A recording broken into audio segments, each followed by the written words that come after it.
Olá, meu nome é Raquel e esse é um vídeo sobre o meu portfólio sobre a cidade de Altamira, no Pará. Altamira teve início como uma fundação jesuítica, aquelas missões que os jesuítas faziam lá pelos anos de 1750. E só se tornou uma cidade em 1911, oficialmente uma cidade em 1911. Eu vou acompanhar aqui um resumo do que eu escrevi para esse portfólio, né, que fica mais fácil de não me perder na conversa, né. Essa região de Altamira era povoada inicialmente não, era povoada por índios Chipaya, na sua grande maioria,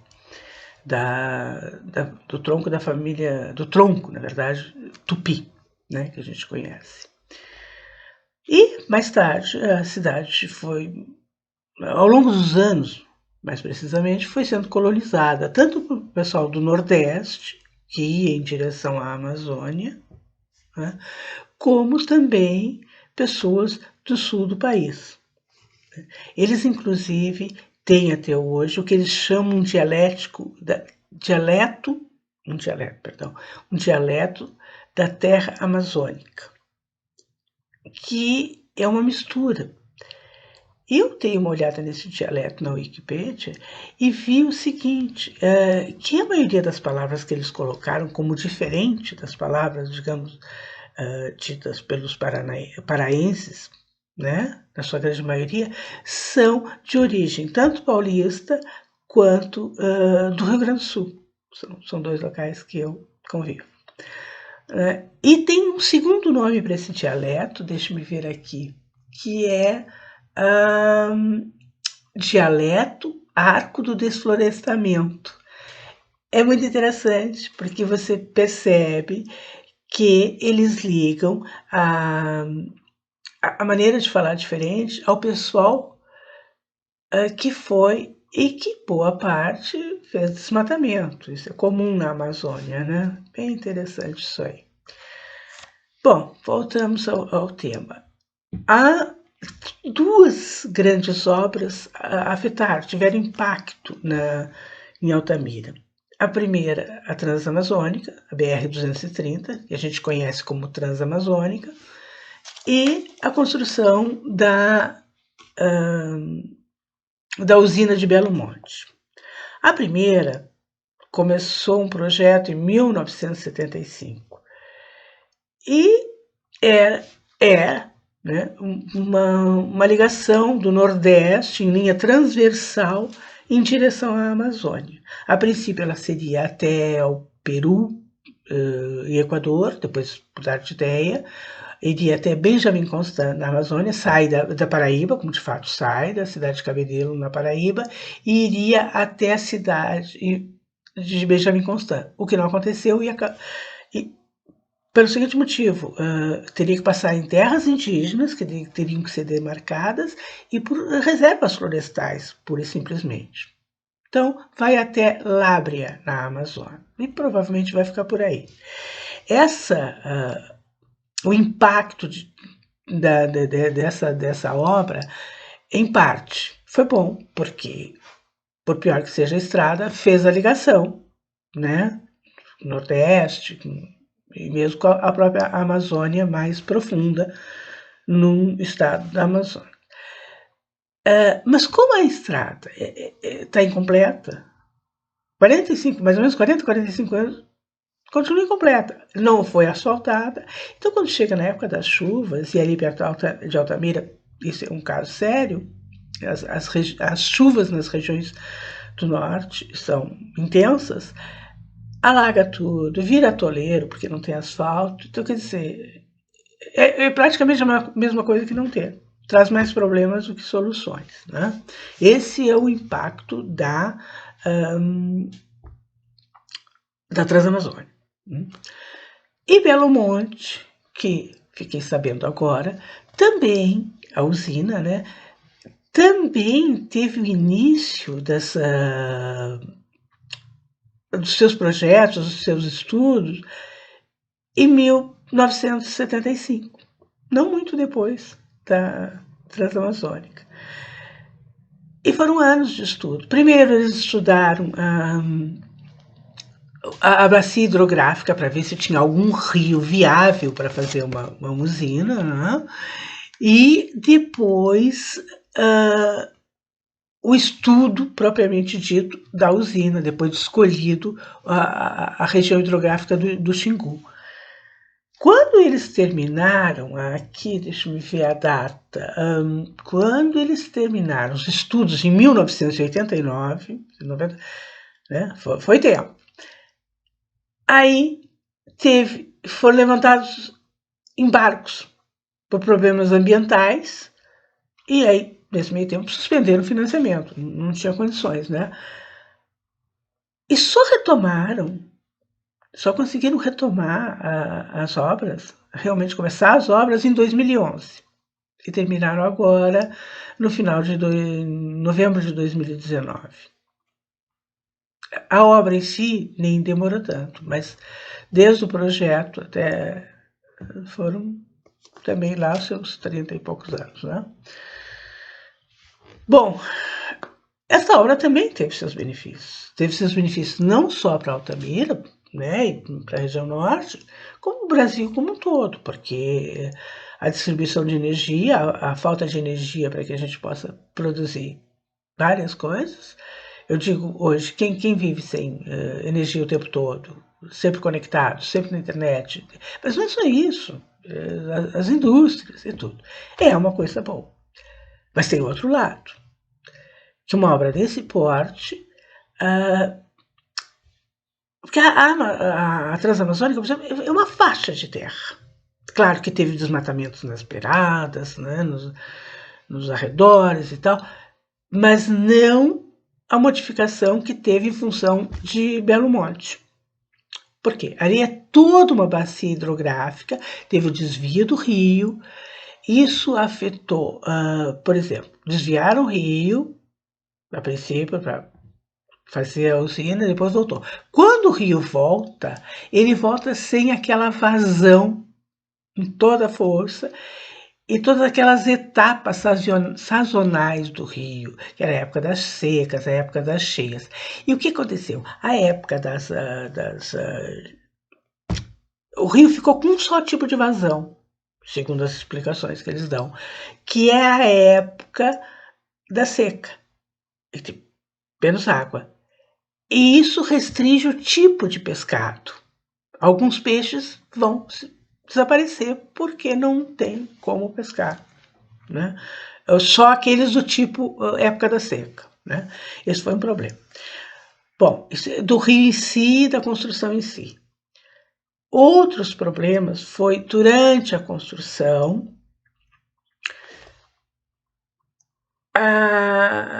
a cidade era relativamente pequena, não é tão grande até hoje. Tinha em torno de 100 mil habitantes. Quando veio toda aquela equipe para trabalhar, porque a obra é imensa, para trabalhar na usina, a cidade, num determinado ponto, chegou a 140 mil habitantes. Uma cidade sem esgoto em nenhuma parte, tanto que isso faz parte do projeto. Eles se comprometiam e fizeram, né?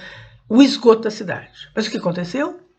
Para fazer o esgoto, eles poderiam ter feito assim quase logo quando chegaram. Mas para fazer o esgoto, o prefeito da cidade teria, segundo a explicação do engenheiro, teria que determinar um lugar onde seria o tratamento do esgoto. Porque o esgoto não são só os canos, tem o tratamento, né? E aí o prefeito não resolvia, sabe-se Deus por quê, né? Não resolvia, e eles custaram muito a fazer isso. Então foi uma coisa assim fabulosa. Outro detalhe. Na verdade, boa parte daqueles funcionários, por exemplo, moravam nos alojamentos, não na cidade de Altamira, mas próximo da obra. Mas o que acontece? No final de semana, domingo, ia todo mundo para a cidade, ou quase todo mundo. E aí começa. Uma cidade pequena, não tem divertimento, mas bares, sempre tem, né? Começou a aumentar a violência, muitos homens sozinhos, porque boa parte não leva a sua família para um lugar assim que não tem nem como, né? E é do ser humano. Vamos fazer festa e aí já começou. E drogas começam a aparecer, porque digamos assim, para a renda da cidade, eles ganhavam muito bem, se comparado. Então, onde há procura, o pessoal vai procurando por tal serviço, por tal. E isso gera muita violência. E isso eu posso dar, inclusive, um exemplo, porque o que a gente chama de peão de trecho, é o pessoal que vai lá só trabalhar e depois vai embora. Alguns acabam ficando, né? Porque acabam casando, porque é uma mão de obra menos qualificada. Poucos ficam trabalhando na usina em si, porque aí é só a mão de obra classificada depois de pronta, né? Classificada não, digo. Mão de obra com qualificações técnicas para assumir as funções, né? Então, assim, mas a violência é um dos problemas. Eu sei disso, porque eu já fui peão de trecho, eu trabalhei na Aracruz Celulose, na primeira planta da Aracruz Celulose no Espírito Santo, e eu me lembro que era no meio do mato, de eucalipto, né? Não era bem pertinho da cidade, e fizeram inclusive um bairro para o pessoal morar, mas aquilo também era complicado. E na hora do almoço, as mulheres almoçavam separado dos que se chamavam peões. Elas almoçavam na parte do refeitório. No início tinham só para elas, mas depois elas passaram a almoçar na parte do refeitório, que era para os engenheiros, para os técnicos mais alto grau, enfim, porque não dava para juntar, né? E tinham também dentro, como era longe da cidade, tinha um prédiozinho, um pequeno prédio, que era a cadeia. Não era uma cadeia formal, mas se cometesse algum crime, e cometiam, as seguranças do local prendiam a pessoa, prendiam o homem, né? Prendiam ali até a polícia oficial, a polícia do estado, vir e levar a criatura embora, né? Então esse negócio de violência é algo muito complicado nessas grandes obras, né? E o pessoal pode entrar mato adentro e fugir, enfim, é muito difícil. Teve também, aí foi nas negociações, porque fazia parte das negociações da construção da usina, indenizar aquelas pessoas onde o rio, que viviam da pesca, não podiam pescar em determinados lugares, que ter as suas propriedades alagadas. Né? E, então, mas aí, o que eles alegam? Uns alegam o seguinte, não, mas o trato era pagar X por metro quadrado do meu terreno, vamos supor. E diz que uns ganharam um X, mas outros ganharam menos. A gente não precisaria uma pesquisa profunda para saber quem de fato. Eu só tenho um exemplo que eu vi num vídeo, né, assistindo um vídeo da Folha de São Paulo, que eles entrevistaram todos os lados e tal, e um senhorzinho, muito simples, assim, sentado lá no terreno, assim, o pessoal que ele disse se refere ao pessoal como é que é, da área de preservação, tá? Que o meu terreno, confiando que ele esteja dizendo a verdade, que o meu terreno valeria 10 milhões. A minha propriedade valeria 10 milhões. Eu já achei um pouco, naquela região, 10 milhões naquela época. Aí o outro disse, mas então você não conseguiu, mas o que você conseguiu? Ele disse, eu comprei uma casa em Altamira, comprei esse terreno aqui que eu tô, e um carro. Aí você pensa assim, mas será que valia 10 milhões? Será que ele não foi induzido a pensar que valia tudo isso? Não sei. Então, tem assim o interesse dos outros. Outra coisa que aconteceu também, que aí eles próprios falaram, que assim, eles mapearam para saber quem eram as pessoas que moravam, que iam ser indenizadas e tudo. Daqui a pouco começou a surgir mais gente, tudo índio. Às vezes aí, no caso, não, índios eu acho que ribeirinhos também. Não, mas eu morava aqui. Não. Aí um índio provavelmente disse assim, não, porque os primos vieram para cá também para receber indenização. Quer dizer, imagina gerenciar tudo isso. teve erros de parte a parte, não tem a menor dúvida, né? E a pergunta final, digamos assim, valeu a pena ter construído Belo Monte? Eu acho que teve melhoras na cidade. Você não pode modificar um povo. Você pode dar meios, né? Acredito que muitos que que foram trabalhar na obra, disseram que pegaram muita gente dali, mas não haveria de ser tanta gente, não. Nem tinham tanta gente qualificada, né? Também tiveram possibilidade de aprender, não viver só da pesca porque tem os seus percalços, né? Imagino que sim, que teve.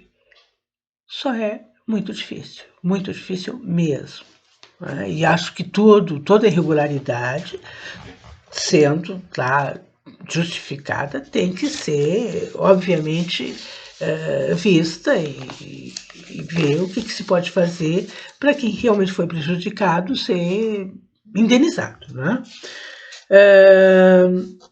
Depois, deixa-me ver aqui assim, uma das coisas que eu acho mais preocupantes foi que é uma coisa mais difícil de se aprender. E eu coloquei, inclusive, porque foi pedido também que, além de falar sobre Altamira e as duas grandes obras, que falasse da região onde eu estou atualmente, de uma obra assim.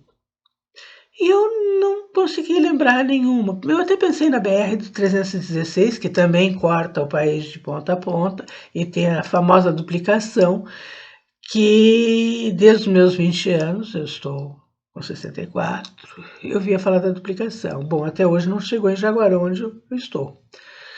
Então, e eu fiz um pequeno quadro dizendo o seguinte, uma sonhada ponte. Eu resolvi não falar da BR-116, mas resolvi falar daqui. Porque aqui tem uma ponte, é uma das mais lindas pontes do mundo, já ilustrou inclusive livros, mas está muito antiga, ela tem uns 80 anos a ponte. E ela precisaria ser restaurada e precisaria de outra ponte, assim, com maior capacidade para o escoamento de caminhões, porque é a fronteira do Uruguai, né? Brasil e Uruguai. Bom, essa aqui também é uma ponte. Eu vou ler o trecho que eu escrevi para ficar mais fácil explicar o que eu quero ligar das obras do Pará e aqui no Sul.